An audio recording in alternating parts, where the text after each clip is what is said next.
Hello, and welcome to Buffy and the Art of Story Season 2. If you love Buffy the Vampire Slayer, and you love creating stories, or just taking them apart to see how they work, you're in the right place. I am Lisa M. Lilly, author of the Awakening Supernatural Thriller series and the QC Davis Mysteries, and founder of WritingAsASecondCareer.com. Today we are talking about Becoming Part 1, the first part of the two-part finale of Season 2.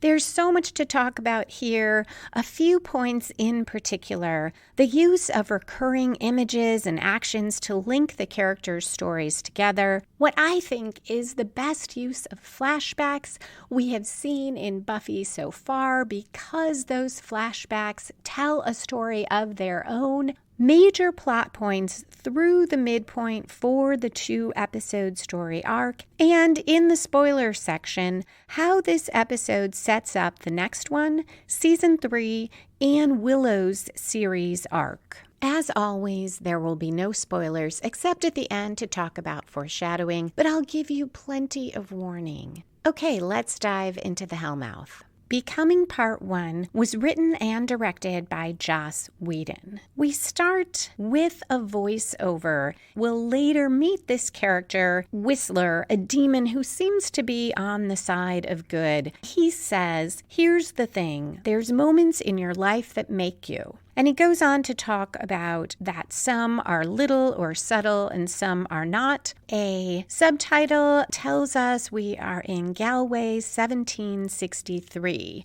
Angel, as a human, and his friend are being thrown out of a pub. Angel sees a woman. She walks down an alley. She looks a lot like the drawing of the woman in the fancy dress that Buffy saw in the Halloween episode in the Watcher Diaries. Angel follows her and asks what a lady of her station is doing in an alley with a reputation like this one. Darla says maybe she's lonely. Angel offers himself as escort. He sounds like a bit of a smartass and kind of smarmy, but she smiles. The two talk, and Darla tells him she's from far away. Angel says he's never been anywhere himself. This is the first time he sounds genuine, as he says he's always wanted to see the world. Darla's eyes light up and she says she can show him things he's never seen. Angel says, "Show me your world." And Darla says, "Close your eyes." He does. She goes into Vamp face, holds him and bites him. Now his eyes open. She lets go, he drops to his knees, and she draws her nail across her own skin, above her breasts, drawing a line of blood. She brings his face to her and he drinks. This whole scene implies that Angel chose the vampire life despite that he didn't fully know what he was choosing. And maybe this is part of why we blame Angel, or the show blames Angel, for his wrongdoing as a vampire. Or at least maybe it is why he is so willing to take on that guilt. We're only at 2 minutes, 52 seconds into the episode. The scene fades and shifts into Angelus in the present day. He's watching Buffy. She's fighting a vampire in the cemetery. Buffy knocks the vamp down and tells him to get a message to Angel. She's done fighting. She says, "I'm taking the fight to him." But the vamp here keeps on fighting and Buffy has to stake him. She walks behind a tombstone and helps someone up. We see that it's Xander. He says, "What is that, 5 vampires?" Buffy says yes, in 2 nights, but no Angel. Xander asks if she's really that anxious to come up against Angel, and she says she wants it over with. And then that they better go. She hasn't even started studying for finals. And Xander says something like, "Oh, finals, why didn't you let me die?" Buffy says, "Look on the bright side, it'll all be over soon." We're at 4 minutes, 19 seconds, and Angel from the shadows says to himself, "Yes, my love, it will." And we go to credits. This is about 10% through the episode. Usually at that point in any story, we see the story spark or inciting incident that gets the story rolling. But Becoming is part 1 of a 2-episode arc. So 10% in would be more like 8, 9, 10 minutes in. Our next scene after the credits shows us what really got the story rolling, though we don't know exactly when it happened. At 5 minutes 19 seconds in, 2 men in a museum are working on a large rectangular rock. It stands about 10 feet tall. It's a few feet deep, maybe 5 feet wide, gray stone with writing on it. Giles walks into the room. The curator is happy to see him, saying he called the Washington Institute and they told him that the best authority in obscure relics was right here in Sunnydale. If you hadn't seen the show before, you would know something about Giles. The curator says the construction workers dug up this rock outside of town and they don't know what it is. Interestingly, the rock looks a little like the monoliths we see in Agents of S.H.I.E.L.D., another Joss Whedon show. And I mention it only because it shows that, like all artists, Whedon has recurring themes and imagery that comes back into his stories. I've noticed this in many writers' work, including my own, and I always feel like I need to be a little cautious about repeating those themes. But on the other hand, it clearly is part of what drives each of us to create. And audience members are often drawn to those same visions and images. Here, Giles looks over the rock. He uses a pick to scrape a sample into a jar and sees that there is a seam in the rock and says he assumes they haven't tried to open it. The curator hadn't realized it could be opened, and he's ready to go ahead right now, but Giles asks him to wait. He wants to translate the text on it first, and the curator says, "You don't want to be surprised?"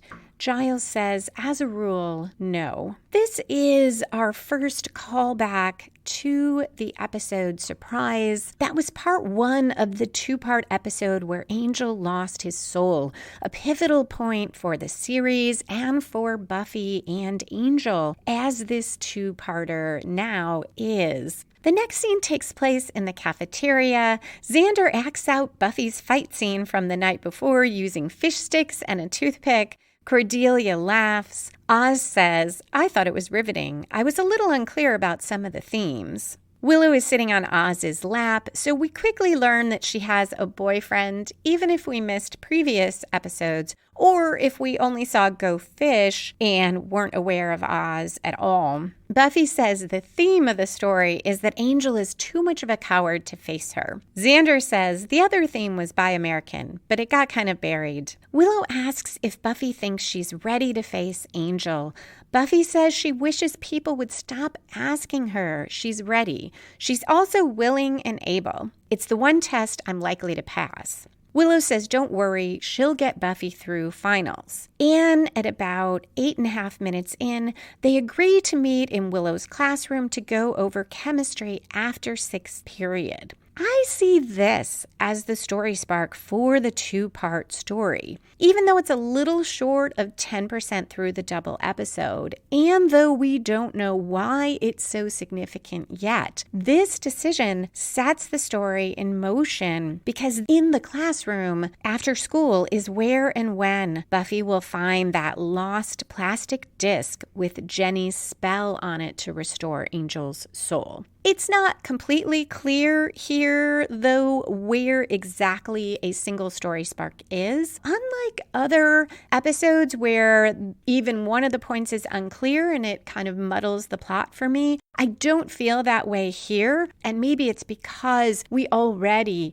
have so many plots in motion. We've got this flashback on Angel and the sense that we're going to learn more about that because of Whistler's voiceover. We have the finding of this rock or monolith, and we have Buffy's tension over schoolwork. Back to the cafeteria, Cordelia expresses admiration for Willow. She says Willow really has the teaching bug. She's taking over the computer class, tutoring, and it's great because that way when she goes out and fails in the real world, she'll be falling forward into something instead of falling back. Xander says that was about 65% actual compliment, and was that a personal best? This is more nice use of kind of low-level conflict to get in more exposition, this time about Willow taking over Miss Calendar's class. Cordelia laughs and squeals as she and Xander joke around, and she tells him to get his fish hands off of her.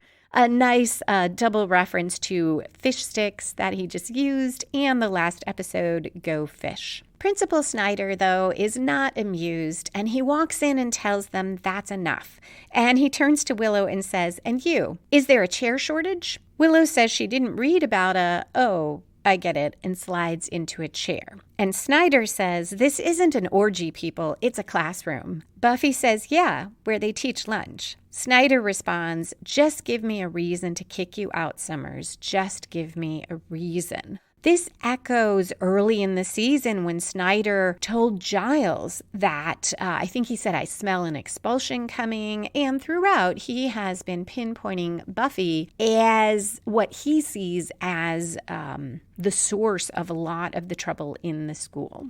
Now we're about 9 minutes 40 seconds in, and we switch to London, 1860. A woman in a veil kneels and crosses herself in church. It's Drusilla. She goes into a confessional. If you haven't been in one of these, there are 3 booths. The priest is in the center, and on either side, a person can come in and wait to confess their sins to the priest. The booths were, for the most part, soundproof until the priest slid open this window, but there was a net or grate over that window so that neither side could really see each other. And the idea was that the priest wouldn't know who was making their confession. As the audience, we see that Angelus is in the confessional and has just killed the priest. Drusilla is unaware. She says it's 2 days since her last confession. Angel plays the role of the priest.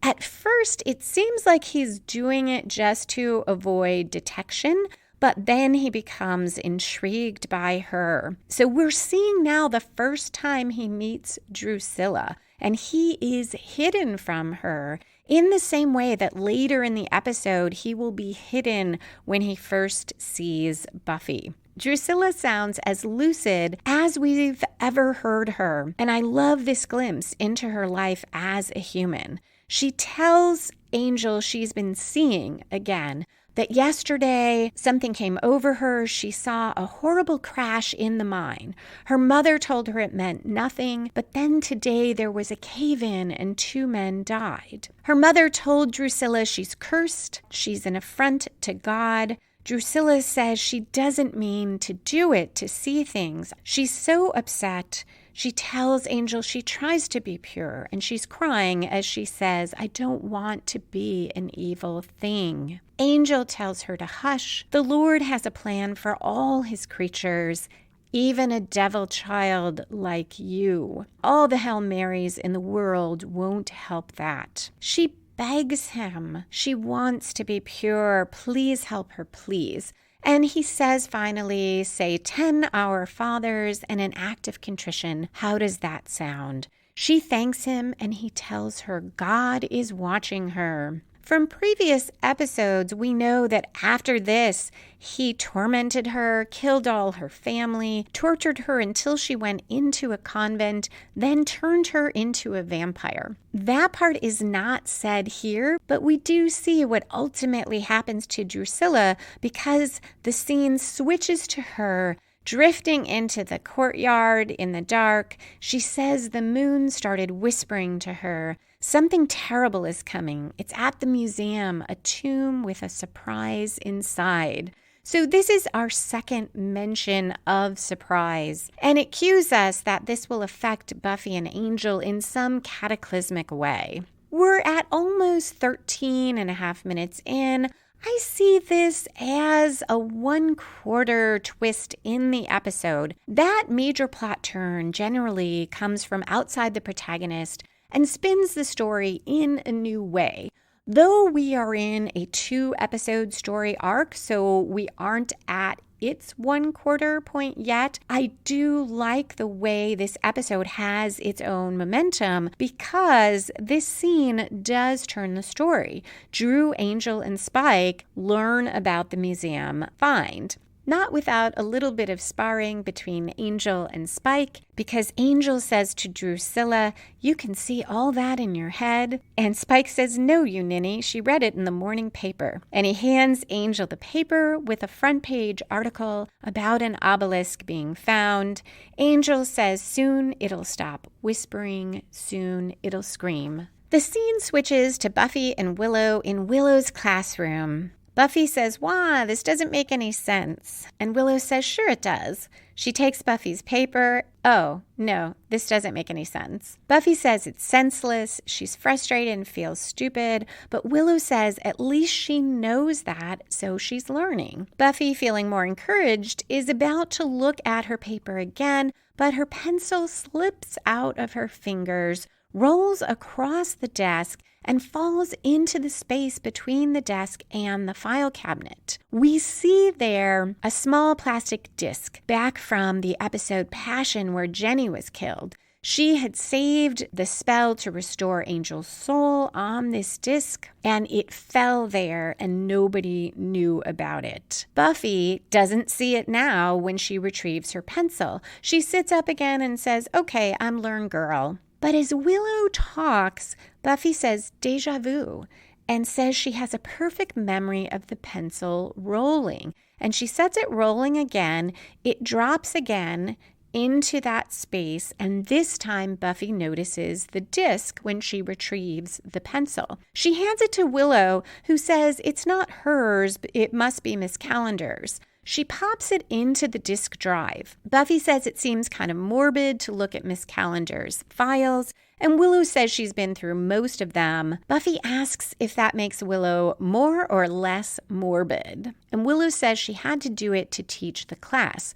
So we have more conflict, somewhat minor, but it helps us get in that exposition why Willow is teaching, that she looked at Jenny's files, and that Jenny is dead. The file decrypts. Buffy is looking at it and says, "Does that say restoration?" Willow, though, is not looking at the screen. She's looking at Buffy and says, "Oh, it's probably one of Miss Calendar's spells," even though she wasn't a practicing witch. So we get a little more exposition, and it fits because Buffy might not know all of what Willow has been finding on the computer or that much about Miss Calendar's spells. And there is tension because Buffy is tense. She's staring at the screen, seeing something that Willow has missed, and she interrupts and says, "Willow." Willow looks and says, "Oh boy, oh boy, oh boy."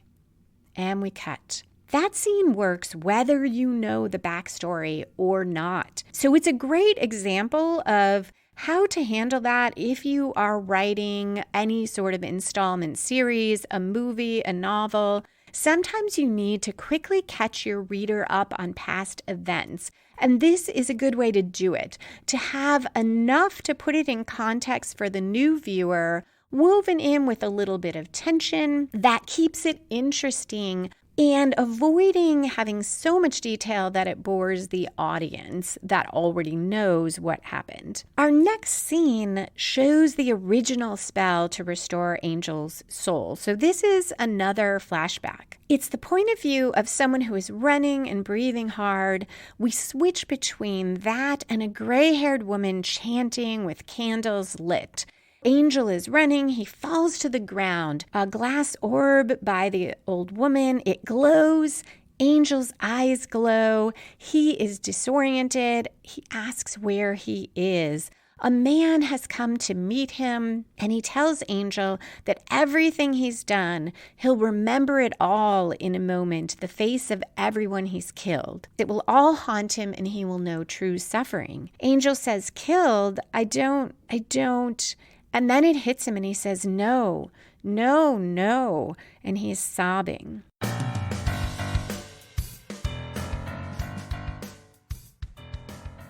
Because we're living in anxious times, today's episode is sponsored by my book, Happiness, Anxiety, and Writing, Using Your Creativity to Live a Calmer, Happier Life. Asking what if and imagining worst possible outcomes works great to ratchet up tension and conflict in stories, but in real life it adds to anxiety, as do a lot of habits creative people develop. This book shares ways to use your imagination to create a calmer, happier life rather than increasing your stress. The book covers techniques to derail anxious thoughts you otherwise repeat, ways to talk to yourself and others that promote calm rather than reinforce worry, specific targeted exercises to direct your creative mind and imagination in a positive way, and how and when to write and rewrite the best parts of your life for greater happiness. Part memoir, part how-to. I include in the book examples from my own experience dealing with anxiety and learning to create a more relaxed and healthier lifestyle. Look for Happiness, Anxiety, and Writing by L.M. Lilly on Amazon, through your local bookstore, wherever you buy ebooks, or through the link in the show notes.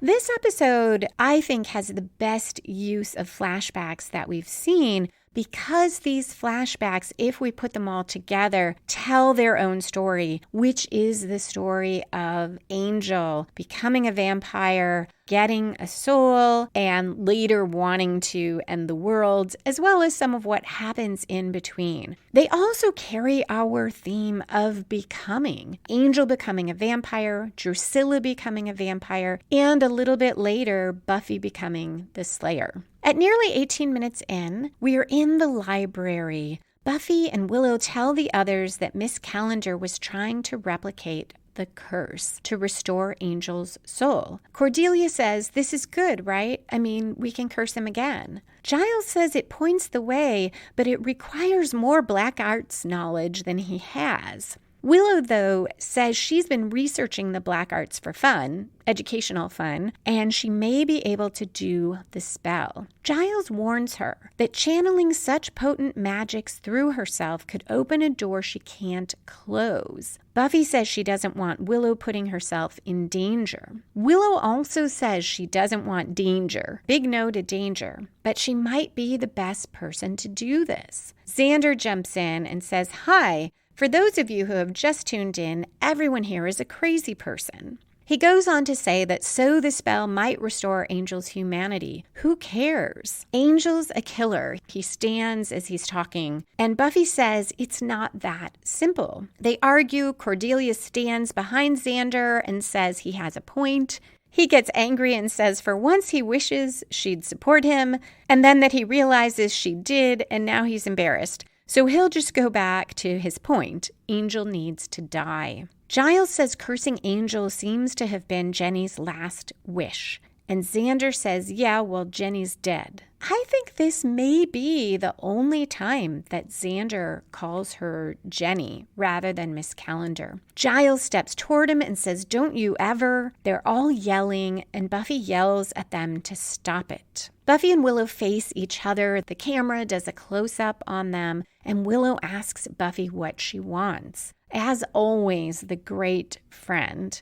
Buffy doesn't know what she wants, but she says what happened to Angel wasn't his fault. And Xander says, yeah, but what happened to Miss Calendar is. He goes on to say that Buffy can paint it any way she wants, but the way he sees it, you want to forget all about Miss Calendar's murder so you can get your boyfriend back. Buffy walks out. We are a little past 20 minutes in, so we are nearing the midpoint of the episode and the 1/4 point, timing-wise, of the 2-episode arc. At a story's midpoint, we usually see a major reversal for the protagonist or a major commitment to the quest, or both. So we will see one of those at the end of this episode, which is the midpoint of the two episode arc. Here, though, I think it's interesting that we do see a bit of a reversal for Buffy in that she is so discouraged that her friends, at least Xander and Cordelia, are not supporting her, and Giles is warning of the danger of doing this thing. The next scene also has something of a reversal for Buffy as Drusilla, Angel, and other vampires go to the museum and kill the curator. Angel looks at that giant stone and says, "I'll take one of these to go." At 20 minutes, 50 seconds in, Buffy is on the phone to Willow. She's gathering supplies for patrolling, and she says, yes, Xander was pretty much being Willow, where did you learn that word? This is nice. We don't technically need this moment, but I like that the show acknowledges that Xander was being awful. As Buffy gathers supplies, she sees the ring that Angel gave her. She is holding it and looking at it as she tells Willow she doesn't know what she wants to do, and the Buffy and Angel theme music plays in the background. In the next scene, Buffy is out patrolling, and Kendra, the other vampire slayer, surprises her. Buffy tells her, polite people call before they jump out of bushes to attack you. She guesses the reason Kendra is there, that Kendra's watcher told her a dark power is about to rise in Sunnydale. Kendra says that's pretty much it, and Buffy says, any idea what it is? And here we get one of my favorite cuts ever in Buffy, because we switch to Spike, Angel, and Drusilla. So Buffy has just said, any idea what it is? And Spike says, it's a big rock. I can't wait to tell my friends. They don't have a rock this big. They are all in a long hallway. He is in his wheelchair at one end. The rock is at the other end of the hall, and Spike, Angel, and Drusilla are looking at it. Angel responds to Spike, and he is scornful. He says, Spike never learned history, and Spike says, let's have a lesson then. Angel says the demon Acathla was meant to swallow the world, but he was killed by a virtuous knight who pierced his heart, and Acathla turned to stone. He was buried where neither man nor demon would want to look, unless, of course, they're putting up low-rent housing. The other vampires open the stone box, and inside is Acathla, made of stone, but with a sword piercing into his chest. Angel says that when someone worthy pulls out the sword, Acathla will awaken and swallow the world whole. Angel approaches Acathla and says, my friends, we're about to make history. End. This is the 1/4 twist in our 2-episode arc. So about 1/4 through a well-structured story, we see something come in from outside the protagonist and spin the story in a new direction. And we get that here because now our story will focus on Angel trying to bring Acathla awake to swallow the world and Buffy stopping him. Acathla looks a little bit like the judge from Surprise and Innocence. So it is another callback to that pivotal Buffy Angel episode. And I don't think it's an accident that with the judge, Spike and Drew wanted to essentially end the world by ridding the earth of the plague of humanity. And here, Angel wants to have the world sucked into hell. We cut to a commercial, and then we are back in the library. Giles gets off the phone. He tells the others that the artifact, meaning that rock, is missing and the curator is dead. Buffy says, and we're sure it was the tomb of Alfalfa, and she will mangle the name throughout the episode. Giles corrects her, and Willow asks what sucking into hell means exactly. Giles says the demon dimension is different from ours. With one breath, Acathla sucks the world into it, and all non-demon life will suffer horrible eternal torment. Buffy says, so that would be the literal sucked into hell. Neat. Buffy tells Willow she should try the curse. Kendra, in a much more kind way than Xander, says, I tend to side with your friend Xander. Angel should be killed. And Buffy says she'll fight Angel. She'll kill him if she has to. But if she loses, Willow might be their only hope. Willow says, I don't want to be the only hope. I crumble under pressure. Let's have another hope. Kendra pulls out a sword from a case that she brought with her, and she says they have another hope. A sword blessed by the knight who originally slew Acathla. If all else fails, this might stop him. Willow needs another day to figure out the spell, and she needs an orb of Thessala, whatever that is. Giles says, it's a spirit vault for rituals of the undead. I've got one. I've been using one as a paperweight. This is a nice callback to the episode Passion, the one where Jenny was killed. If you remember, she was in the shop to get an orb of Thessala, and the shopkeeper scoffed at the people who buy them as New Age paperweights.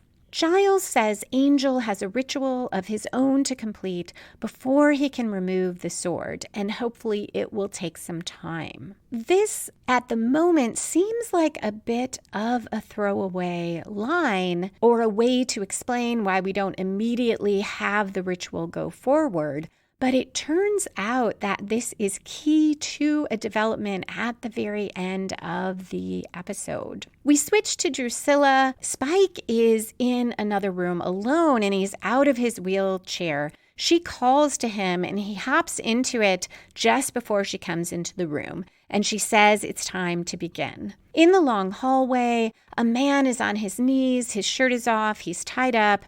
An angel recites words for the ritual, ending with, bear witness as I ascend, as I become. Spike looks bored. Angel vamps out. He bites the guy, and there is blood on Angel's hand. And Angel says, everything I am has led me here. We switch to Manhattan, 1996. Angel is again in an alley, so we have the repetition of that image from when he became a vampire. He looks very grubby. He chases a rat and misses and falls into bags of garbage. A man a bit shorter and slighter than Angel, who's wearing a bowler hat, observes this and says, you're so sad, a vampire with a soul. He takes Angel for a walk, introduces himself as Whistler, says he's technically a demon, but they're not all bad. And he buys Angel a hot dog and tells him that butchers are throwing out blood every day, and that Angel's here living on rats, and he needs to live in the world a little. He also tells Angel he can go either way from here, become a more vile rodent than he already is, or he can become someone. Whistler wants to show him something, or rather someone, and Angel can decide. The next scene visually contrasts to the alley. It is bright and sunny and open.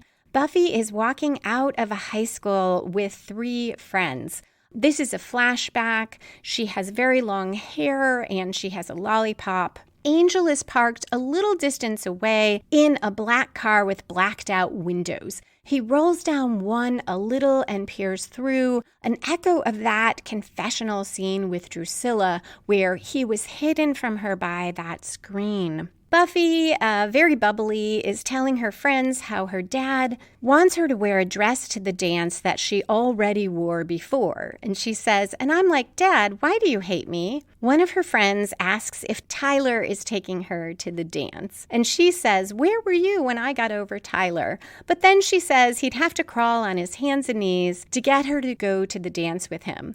And he's scheduled to do that after class, so she's going to wait. As her friends leave, she says, call me, call me, call me. So she seems very much like Cordelia, though a bit nicer. Perhaps I'm just reading that in because I want to. But I do think that is the feel of the scene. Buffy sits on the steps after her friends leave. A man comes up to her. He's balding. He has kind of a big mustache. He wears a suit that looks like a cheaper version of what Giles wears. The man says, Buffy Summers? And Buffy says, yeah, hi, what? She asks if he's from the department store because she was going to pay for that lipstick, really. He tells her destiny awaits. She says she's destiny-free, and he says she alone can stop the vampires. About 32 minutes in, it's night. Buffy fights a vampire in a park. She's struggling and stumbling, but she finally gets it on the ground. She stakes the vampire, but misses the heart. Tries again and hits it, and she leaps or tumbles back in shock when the vampire dusts. And the Watcher says, you see your power. Angel is watching from a distance, and we continue in his point of view, looking into Buffy's house. Joyce is yelling at her about being late and not even calling. Buffy says she was with Tyler and lost track of time. Joyce is still upset, but says she was just worried. Buffy goes into another room, but she overhears Hank and Joyce arguing. Hank is angry at Joyce. He says she won't discipline Buffy, and he always has to be the ogre. This is a callback to season 1 Nightmares, where Buffy, one of her biggest fears was that she was the cause of the divorce. She was why her father left. At about 33 minutes in, we switch back to Whistler and Angel, and Whistler says the Slayer will have it tough. She's just a kid. Angel says he wants to help her. He wants to become someone. So we have seen Buffy and how she becomes the Slayer, something that we didn't get to see in the series before this, and it seems very fitting to have it here. And I think that flashback works because it is part of Angel's story, which is told through these flashbacks. So unlike flashbacks in some episodes, it doesn't slow or stop the story. It is part of the story. Whistler tells Angel it won't be easy. The more he is in the world, the more he'll see how apart he is from it. We switch to present day. In the long hallway, Angel is continuing the ritual, and he says, I have strayed, I have been lost. He approaches Acathla, grabs the sword, we get bright flashing lights, and cut to a commercial. We return to the same scene, the lights are flashing, Angel yanks the sword, but he can't pull it out, and he's thrown back, a sort of echo of that scene of Buffy falling back the first time she dusted the vampire. Spike says, someone wasn't worthy. Angel is angry, Spike is amused, Drusilla is disappointed and says, what will they do? Angel says what we always do, turn to an old friend, and assures them they'll have their Armageddon. The first time I watched this, I did not even think about Giles or what Giles had been explaining to the others about Angel having a ritual to complete. So we didn't realize the old friend Angel referred to as Giles.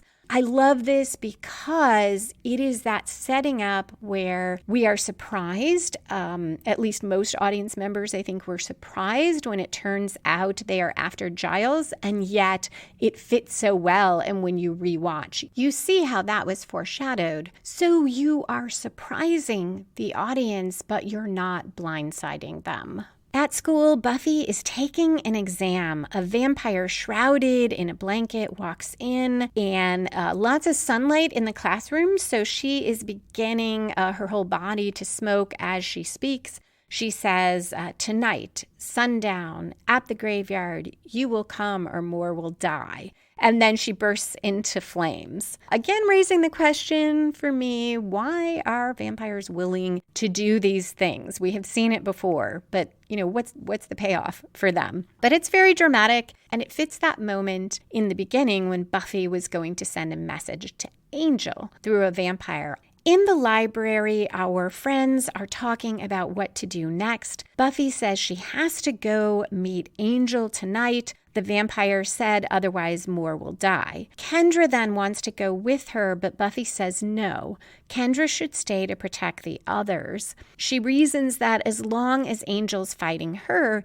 he can't do the ritual to end the world. Buffy asks Willow if she's ready with the spell. Willow says she needs about half an hour once they get everything set up. And Giles tells Buffy she just needs to hold Angel off for that long. Now we see that after that conflict, the friends are united in supporting Buffy because Cordelia says, why not wait here, see if Angel calls her, and she'll know the spell worked. But Buffy says she can't risk him killing any more people. Cordelia asks a question many audience members might be asking. Why doesn't Buffy just stay there and stay safe? And this is a good way to deal with objections your audience might have or questions about the choices your characters make, is to have another character articulate them so your protagonist or whoever it is can answer. As Buffy is leaving, Xander says, be careful. He sounds supportive. I'm sure he still disagrees with all of this,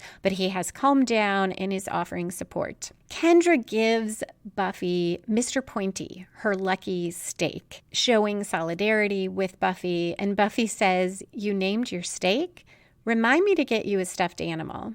This shows vulnerability for Kendra and the bond between them, making what happens in the climax more heartbreaking. And we are moving toward the climax of the episode, which will be our midpoint of the 2-episode story arc. At the graveyard, Angel says, hello, lover, I wasn't sure you'd come. And Buffy says, after your immolationogram, I had to show. But she asks, shouldn't he be out destroying the world, pulling the sword out of Al Franken or whatever it is? He says time enough for that. She's the one thing in the world that he will miss. They fight. We're at 38 minutes in. Willow starts the ritual. She is sitting at, or I think on, the library table, and Giles reads Latin. She reads English. Cordelia walks in a circle around them with incense. Xander stands on that second level where all the bookshelves are, and Kendra is near the main library double door that leads to the school. Now we reach the climax of the episode. Vampires attack from behind Xander and grab him. More come in the library doors. Giles yells at Cordelia and Willow to run. He and Kendra fight. Cordelia and Willow run up the stairs. In the fighting up there, a bookcase is pushed over on Willow and pins her. We switch to Buffy and Angel fighting. Angel says, is it me or is your heart not in this? Buffy says, let's finish this, you and me. And Angel laughs. He says, you never learn, do you? This wasn't about you. This was never about you. Buffy turns away and starts running. He calls after her, and you fall for it every single time. Buffy runs through the Sunnydale streets. Drusilla walks into the library, claps her hands, and says, enough. Giles has been subdued. Drusilla fights Kendra, first physically, but then she gets her by the throat. And looking right into her eyes, Drusilla kind of moves her 2 fingers with her long red fingernails in front of Kendra's face and says, be in my eyes, be in me. Kendra sways along with Drusilla. And we cut between Buffy running through the streets of Sunnydale and Kendra swaying in rhythm with Drusilla. Then Drusilla slashes Kendra's throat with her fingernail and draws a line of blood across it, like what we saw Darla do to herself with Angel. Here we are at the 2-part episode midpoint. So we see a major reversal. And what is fascinating to me here is the reversal itself escalates. We think that we have hit the worst, and it just keeps getting worse. Because here, Kendra dies, Drusilla drops her on the floor, and that seems like that is our major reversal. Drusilla says, let's get what we came for, and the vampires drag Giles away. So this ups the stakes for the reversal, because it is not just killing Kendra. It is taking Giles, the person that Buffy needs and relies on. Remember, in Passion, she told Giles, I can't do this without you. We hear Whistler again, and he says in voiceover, the bottom line is even if you see them coming, you're not ready for the big moments. No one asks for their life to change. Not really, but it does. He is speaking as Buffy runs into the school through the hallways, now in slow motion, and the Buffy Angel theme music plays. As Whistler finishes saying, but it does, Buffy reaches the library. She stops, stares at Kendra, and again in slow motion, runs to Kendra, drops to the floor, and bends over Kendra's body. The theme music continues to play, and Whistler says, so what are we? Helpless? Puppets? No. The big moments are gonna come. You can't help it. It's what you do afterwards that counts. That's when you find out who you are. We are seeing Buffy with the camera angle from behind. She is holding Kendra's hand, and a gun comes into the frame, and a cop's voice says, freeze. We get even higher stakes because now Buffy is found over this dead body, and the police are right there, who have been so absent in Sunnydale. To be continued flashes on the screen, and Whistler says, you'll see what I mean. And that is it for the episode. There is an interview with Joss Whedon on the DVD. It is split into two parts, one for Becoming Part 1 and one for Becoming Part 2. The interesting stuff, at least what I think you'll find interesting, really all goes to Part 2, so I will wait and talk about it next Monday. I do have a bit to talk about with spoilers, so I hope that you will stick around. If not, thank you so much for listening, and I hope to see you next time for Becoming Part 2.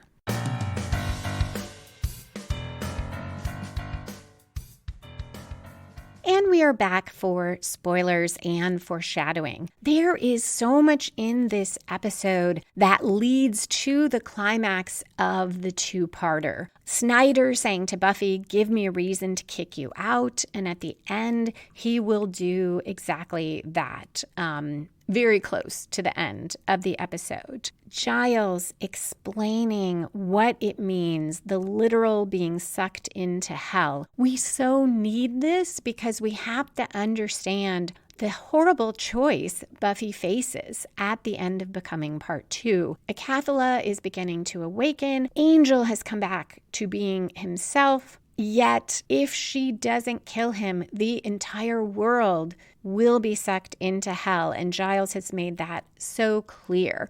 So the first time watching, we don't know what that's setting up. Again, it just seems like it's saying the stakes are really high here. The whole world is hanging in the balance, but we have no idea that is going to present Buffy with this awful choice. The moment when Darla says, close your eyes, before biting Angel and starting to turn him into a vampire. I had forgotten that she says those words, and that is what Buffy says to Angel before she kills him. Close your eyes. And this is the part, if you listen to Still Pretty, co-host Lonnie Diane Rich says, always makes her cry, just the theme music and close your eyes. And I am right there with her. It is just heartbreaking. Also adding to that scene, the heartbreak of that scene, we saw with Angel when he is cursed the first time that as the soul is restored, he is confused. He doesn't remember what he did as a vampire at first. And when he's saying killed, I don't. And then we see it hit him. So we have established that Angel, when his soul is restored, he won't remember. So to him, it's just, he's confused, but he's back with Buffy, who he loves. It would be easier for her if he were racked with guilt, if he remembered being jealous and all the things he did, but he doesn't, and she has to kill him anyway. That is another way that these flashbacks are used to such great effect, because they are telling their own story, and yet we don't know it, but they are setting up this to be the most intense moment of the show. There is also a lot of foreshadowing for Willow's story arc here, and I had forgotten how early this started. Giles says this spell requires knowledge of the black arts, and that Willow might open a door she can't close. And of course, we will see that happen in season 6 when Willow goes on to do another spell, even more intense than this one, where she has to get the Urn of Osiris on the black market, where it is clearly a very dangerous spell, and we see what it does to her even as she casts the spell. This is the one to bring Buffy back from the dead. Then throughout the season, we see the repercussions of that. We see Willow becoming darker and darker. Even her saying, oh, I researched the black arts for fun, educational fun. To some extent, Willow's desire for knowledge trips her up because she can learn so much and so fast, and she wants to. And less as the show goes on, does she make that distinction between filling her mind with things that are dark, with things that can lead to evil, and not differentiating. It's all educational fun. So we see those seeds of it here when Willow is really so innocent, just wanting to help, wanting to learn, wanting to help. And then she'll have that transition of, yes, she wants to use magic to help, but she also starts wanting to use it for convenience, to make her life easier, and then to try to change other people and alter them, as she does with Tara, to make her relationships smoother, to get what she wants. So all of that is here. And I would really love to know how much the writers knew about where Willow's character was going with magic. Kendra's death sets up Faith's arrival in season 3. Earlier in the season 2, we established that Buffy dying only for a minute called a new Slayer. And it's interesting, in season 3, it seems no one has really thought about whether Kendra's death will call a new Slayer until Faith arrives. When she does, I think everyone puts it together and is like, oh, new Slayer. Maybe because Buffy disappears at the end of this season and they are so concerned with where she is and finding her that they don't really think about, hey, isn't there another Slayer? All of this raises interesting issues about the whole Slayer line, because when Buffy dies the second time at the end of season 5, no new Slayer is called. And it seems as if Buffy died the first time calling Kendra, and almost as if that line of Slayers switched to Kendra. Kendra dies and we get Faith, and because Faith is still alive, we don't get another Slayer when Buffy dies. Then in season 7, the show kind of deals with these questions by saying that the first evil is empowered because of Buffy, not so much her death, but because she was returned to life. So it threw off the Slayer line. And I think that's an example, perhaps, of something where there's a bit of an inconsistency in the lore of the show, or there's a question that was set up and perhaps the writers wrote themselves into a bit of a corner. And what they did was take that and make that the premise for the season. We'll talk about it more then. There is still a bit of an inconsistency, because if bringing Buffy back created all this dissonance that gave the first power, why didn't that happen when she died and Xander brought her back to life? Now, I could headcanon some reasons why. I don't think the show ever explicitly gives us one, but we'll see as we go along. I may have forgotten. 2 more quick foreshadowings. That point of view where we are in the head of someone who is like running through grass and breathing hard, we will see that again in season 3 in the episode where Angel comes back. We are in that same point of view, but in that episode, I think it's Beauty and the Beasts, it's called, We don't know who it is who is running through the grass. Is it Oz as a werewolf? Is it this other student who has been making himself into a sort of beast? Or is it Angel? So I like that we will see that imagery again. I don't know if it was purposeful, but it seems like it fits. And finally, just a fun little foreshadowing.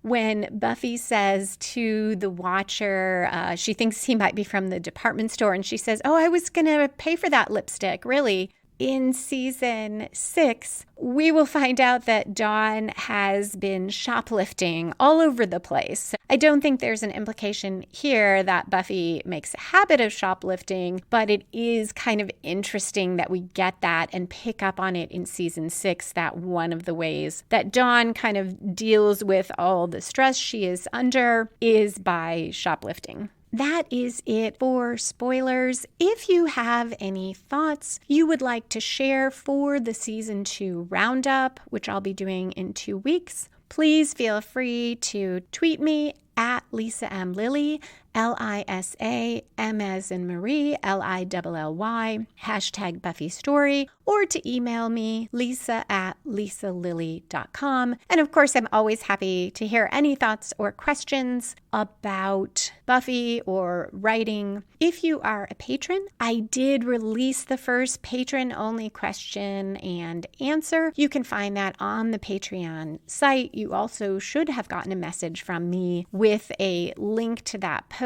If you have any questions you would like me to answer next time, please message me through Patreon or email me. Thanks again for listening. Hope to see you next Monday. Music for this episode was composed and performed by Robert Newcastle. Buffy and the Art of Story is a production of Spiny Woman, LLC, copyright 2020.